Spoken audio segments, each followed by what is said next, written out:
Teenagers with ADHD have blind spots. They tend to overpromise and underdeliver time and time again. Parents, you can help your teen with these blind spots by using this simple tool called Validate and State. I'm Annie Adjen. I'm a certified ADHD coach.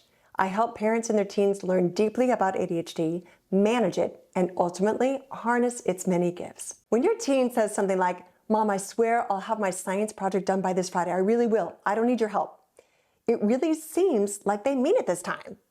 Even though if you look at their track record, you know it's probably not going to happen. Parents don't know if they're just telling you what you want to hear or living in la la land. You throw up your hands and you give into blind hope, and then you let them try to figure it out on their own, but they don't. They'll fall short again and again, and it feels bad for them and for you.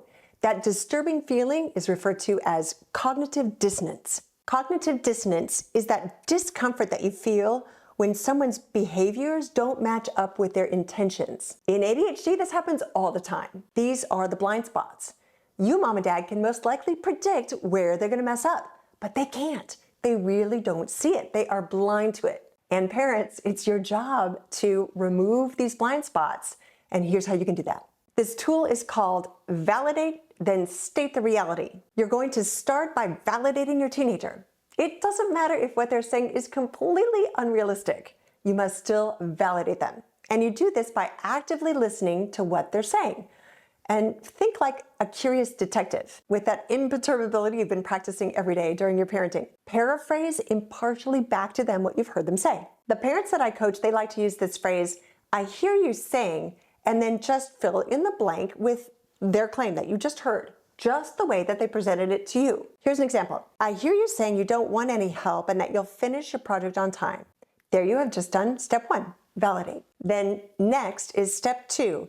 And this is where you state the reality. After the validation of repeating what they said to you, it's time to state the reality. But you must speak your truth in a way that's neutral and factual, so no blaming or shaming. You can use this key phrase, "The reality is," and then state your truth. You can also try to state it in the third person voice if you want to try that. It objectifies your statement and makes it feel a little less personal. Here's an example. "The reality is that this science project is a little bit big and it may take more time than usual. So it's better to work on it a little bit every day starting Monday so that you're done by Friday." Here's another. Teenager says, "Mom, I swear I won't break my curfew tonight. Please let me go out with my friends." Validation. "I hear you saying you're going to be home tonight by midnight and not miss your 12 a.m. curfew. The reality is that last Friday you arrived home at 12:20 and the next day, Saturday, you missed your curfew as well." Altogether, it sounds like this. "I hear you saying you promised to be home on time tonight. The reality is last Friday you arrived at 12:20. Saturday, you didn't make your curfew either." Here are a few more examples. Listen for the two steps, validate and state the reality. "I hear you saying you'll get your homework done in your bedroom tonight. And the reality is there are too many distractions in a bedroom, and the kitchen table is our dedicated homework station. I hear you saying you'll only play video games for 1 hour on school nights. And the reality is it's too hard for you to stop playing after an hour and transition into homework, so gaming remains a weekend activity. I hear you saying you want to live in the college dorms next year. And the reality is you aren't able to wake yourself up in the morning just yet." Now, did you happen to notice the use of the word "and" instead of "but"? This is a tiny detail, but it's a game changer. I want you to use the word "and" instead of "but" between the two steps.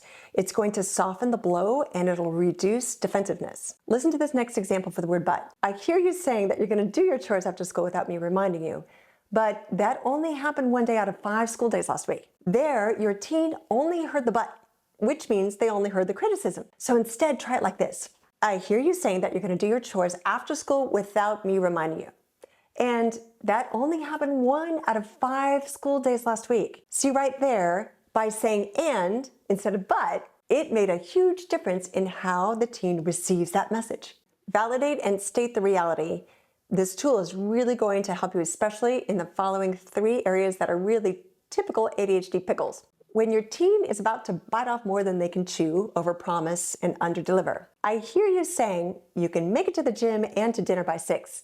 And the reality is there isn't enough time for both." Also, when you're not getting the full picture or the fully accurate picture, "I hear you saying you have no missing assignments. And The reality is that if we don't look at the grade portal together, we won't know for sure. And then also when your teen is acting impulsively, I understand you really want to drive tonight. And the reality is there could be alcohol at that party, so driving's not a good idea. Once you get the hang of it, feel free to mold the tool and customize it a little bit more so it feels like it naturally fits your style. This validate and state the reality tool works because it acts as scaffolding.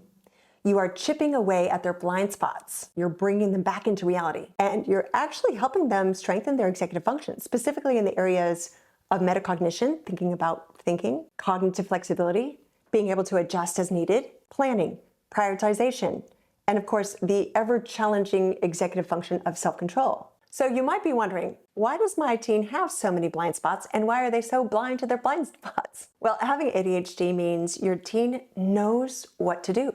They really do know what to do, but they struggle to do what they know. That is the definition of ADHD. Dr. Russell Barkley made this statement about ADHD famous. It's not an impairment of knowing what to do. It is an impairment of doing what you know. Teenagers with ADHD, they know what to do. They can't always do what they know. They are often very inconsistent in performing the thing they know they're supposed to do. And it makes you shake your head, parents.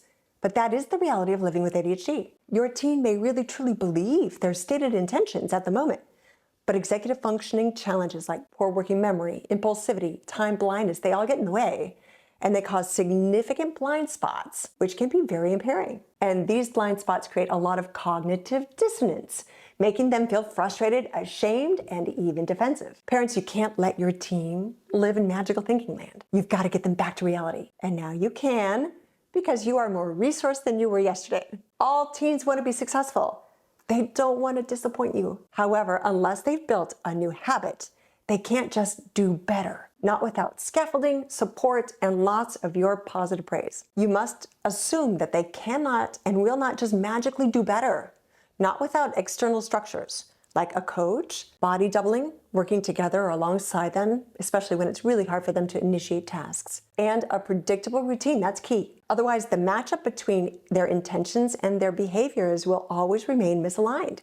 If you don't work to bridge that gap between a teenager's intentions and actions, the gnawing cognitive dissonance is going to erode their self-confidence and create disappointment and distrust in your relationship with them. And lastly, your work isn't done yet. After validating and stating the realities, hang in there. You and your teen will still need to collaborate toward a solution. That'll be your next step. And that'll be another tool. I'm going to leave you with a challenge. Once you've practiced and gained some mastery with this tool, I challenge you to flip it around and invite your teenager to help you find your own blind spots. Ask them to point out areas that you could stand to improve on. When done right, this reciprocal coaching, it gets you a lot of respect from your teen. It'll keep you humble and hopefully add in a little fun to the process of parenting and being a teenager. I'm Annie Adjen, and I'm wishing you all A's in your every parenting endeavor.